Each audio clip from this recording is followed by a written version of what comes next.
আসসালামু আলাইকুম রহমতুল্লাহি ওয়া বারাকাতুহু। আজকে 18ই সেপ্টেম্বর 2025। আজকে যে বিষয়টা নিয়ে কথা বলবো সেটা একটা মাথা নষ্ট এবং মাথা গরম করে দেওয়ার মতো বিষয়।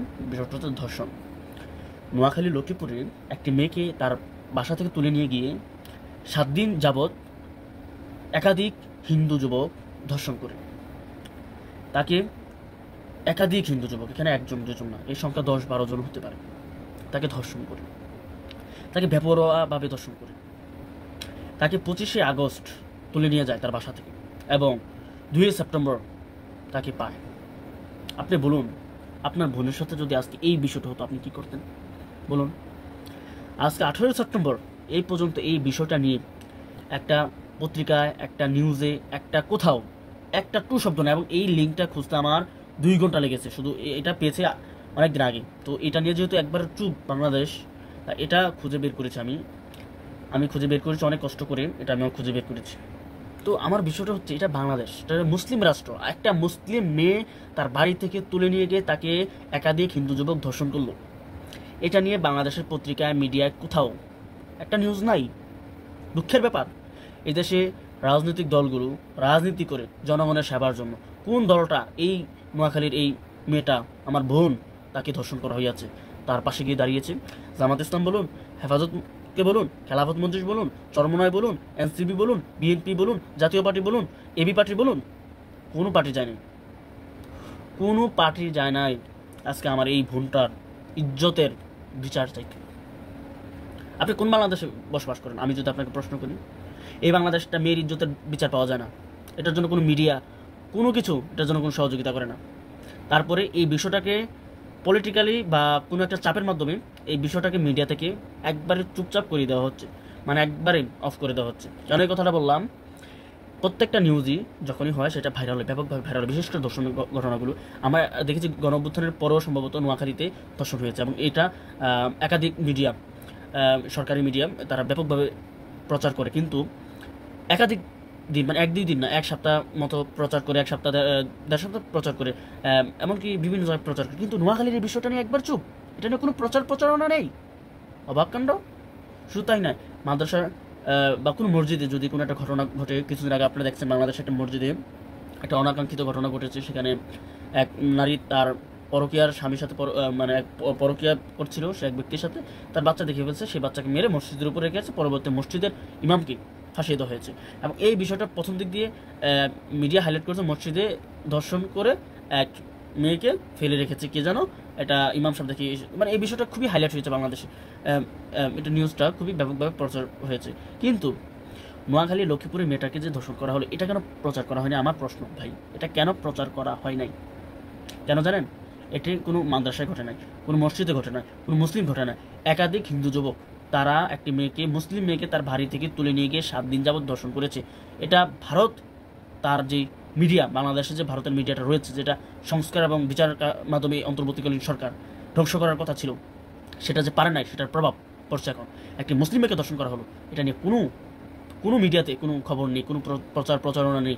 এটা কি আমার মাথায় ধরে না। এই যে জামাত ইসলাম, তার থেকে আমরা একটা প্রত্যাশা ছিল জামাত একটা প্রতিবাদ করবে। জামাতের কোনো প্রতিবাদ নেই, মিডিয়াতে কোনো ইয়ে নেই, জামাতের আমিরের কোনো কথা নেই। হেফাজত ইসলাম বাংলাদেশে, তারা বিভিন্ন সময় ইসলাম এবং মুসলিম উম্মার জন্য তারা বহুত কাজ করেছে। বাংলাদেশ শিরিক বিদআতটা নিয়ে অনেক কাজ করেছে, তারা অনেক কাজ করেছে, ইসলামের জন্য অনেক কিছু করেছে, তারারও কোনো খবর নেই। আপনি বলেন চরমনার কোনো খবর নেই। এনসিপি, বাংলাদেশের নতুন রাজনৈতিক দল, তারও কোনো খবর নাই। বিএনপির তো খবর নাই। তো ভাই কি, এমনকি এদেশের একটা মুসলিম রাষ্ট্র হওয়া শর্ত, ইমানদার মুসলমান থাকা শর্ত, এত মুসলমান থাকা একটি মুসলিম মেয়ের হয়ে প্রতিবাদ করতে পারে না এই দেশটা? এই দেশ কোন দেশ আমরা বাস করি? আজকে যদি কোনো পাওয়ারফুল ব্যক্তির মেয়েকে দিয়ে ধর্ষণ করা হতো, দেশ কি দেশ গরম হয়ে যেত। মিডিয়ার উপর মিডিয়া এই খবরটা প্রচার করতো, হাজার হাজার মিডিয়া প্রচার করতো। কি যে অবস্থা হতো! একটা সাধারণ মুসলিম গরিব পরিবারের মেয়ে আজকে হিন্দু যুবকদের হাতে 7 দিন যাবৎ দর্শন হওয়ার পরও এটা নিয়ে কোনো কথা নেই। কিন্তু দুঃখের ব্যাপার, খুবই মজার এবং ইন্টারেস্টিং একটা ব্যাপার হচ্ছে, কই তারা? আপনি বুঝতে পারছেন না কাদের কথা বলছি? শাহবাগীরা, যারা নারীদের অধিকার চায়, যারা বলে ইসলাম নারীদেরকে অধিকার দেয় না, মেয়েদেরকে ইসলাম সবসময় অধিকার থেকে বঞ্চিত করে। পোশাকের স্বাধীনতা যারা চায়, মেয়েদের স্বাধীনতা, মেয়েদের অধিকার, বাংলাদেশে মেয়েরা অনেক লাঞ্ছিত হচ্ছে। ভাই তোমরা কই এখন? এই শাহবাগীর বাচ্চারা তোমরা কোথায়? আসো। একটা মেয়ে নোয়াখালীতে ধর্ষণের শিকার হয়েছে, 7 দিন ধরে তাকে ব্যাপক একাধিক 10-12 জনের উপর যুবক একাধিকবার তাকে ধর্ষণ করছে, মেয়েটাকে মেরে ফেলার অবস্থা। আজকে খবর পেলাম এই মেয়ের বাড়িতে হামলা চালিয়েছে। এই হিন্দু যুবকরা। এত পাওয়ার পেল কোথায়? আমাদের ভুলে গেলে চলবে না। করোনা যখন চলছিল, করোনার সময় এক হিন্দু ফার্মেসিতে এক মুসলিম নারীকে নিয়ে ধর্ষণ করার পর তাকে টুকরো টুকরো করে ফ্রিজে ভরে রেখেছিল, সেটা ভুলে গেলে চলবে না।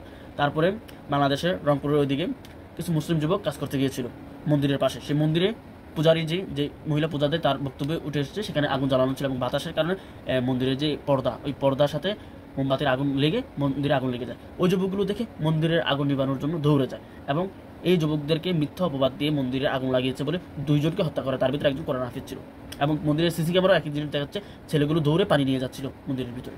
ওইটারও কোনো বিচার হয় নাই। নোয়াখালীতে যে ঘটনাটা ঘটেছে এটার কোনো বিচার হবে কি হবে না আল্লাহ ভালো জানে, কারণ আমার মন বলা হবে না। এটা বাংলাদেশ। এই দেশে যতদিন শরিয়ার আইন বাস্তবায়ন না হয়, এক আল্লাহর আইন যতদিন বাস্তবায়ন না হয়, ততদিন এই দেশে কোনো নারী, ধর্ষণকৃত নারী তার বিচার পাবে না।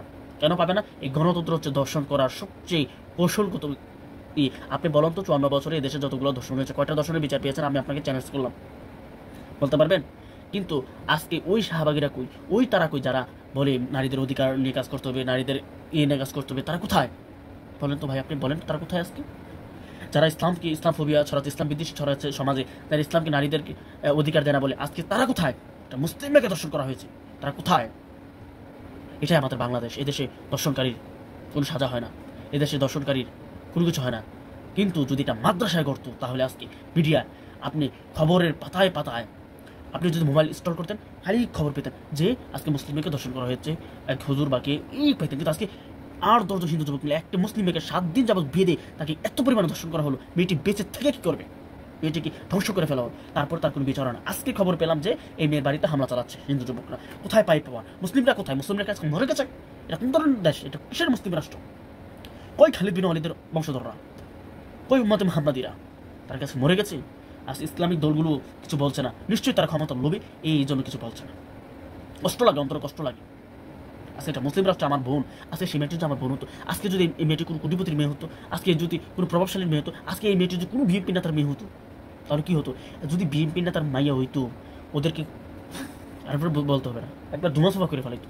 আজকে যদি কোনো বৃহত্তর দলের নেত্রী হতো, আজকে একটা গরিবের মেয়ে বলেই, মুসলিম মেয়ে বলেই আজকে সে বিচার পাচ্ছে না। এটা কেমন মুসলিম রাষ্ট্র? আল্লাহ, আমি যদি কোনদিন এই দেশের প্রেসিডেন্ট হতে পারতাম, আমি প্রত্যেকটা ধর্ষণকারীকে নিজের হাতে জবাই করতাম, নিজের হাতে জবাই করতাম। কোরবানি ঈদের দিন যেভাবে গরু জবাই করি, এইভাবে প্রত্যেকটা ধর্ষণকারীকে জবাই করতাম। আমাদের কষ্ট লাগে এই মুসলিম রাষ্ট্রকে নিয়ে। বাংলাদেশ একটা মুসলিম রাষ্ট্র। কিসের মুসলিম রাষ্ট্র? এদেশে মুসলিম মেয়ে ধর্ষণে তার কোনো খোঁজখবর নেয় না কেউ।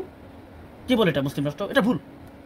এদেশে অসংখ্য মানুষ ইসলাম ধর্ম মানে মুসলিম, কিন্তু মুসলিম রাষ্ট্র ততক্ষণ হবে না যতক্ষণ না শরিয়ার আইন এই জমিনে বাস্তবায়ন হয়। একটি মুসলিম রাষ্ট্র হতে হলে তার প্রথম শর্ত হলে রাষ্ট্রের আইন, সংবিধান, সকল কিছু কোরআন মাফিক হবে, কোরআনের আইন চলতে হবে, তারপর মুসলিম রাষ্ট্র। বাংলাদেশ কোনো মুসলিম রাষ্ট্র না। হ্যাঁ, বাংলাদেশের মেজরিটি মুসলিম, এটা বলতে পারেন, কিন্তু এটা মুসলিম রাষ্ট্র না। মনে রাখবেন, আজকে এই মেয়েটির বিচার হয় নাই, আল্লাহ যদি চাই এই মেয়েটির বিচার একদিন হবে ইনশাল্লাহ। এই দেশের আইন, এই দেশের জনগণ এই বিচার করতে পারবে না, কারণ এই দেশের প্রত্যেকটা মানুষ নাম্বার 1 টপ লেভেল তেলবাজ দালাল।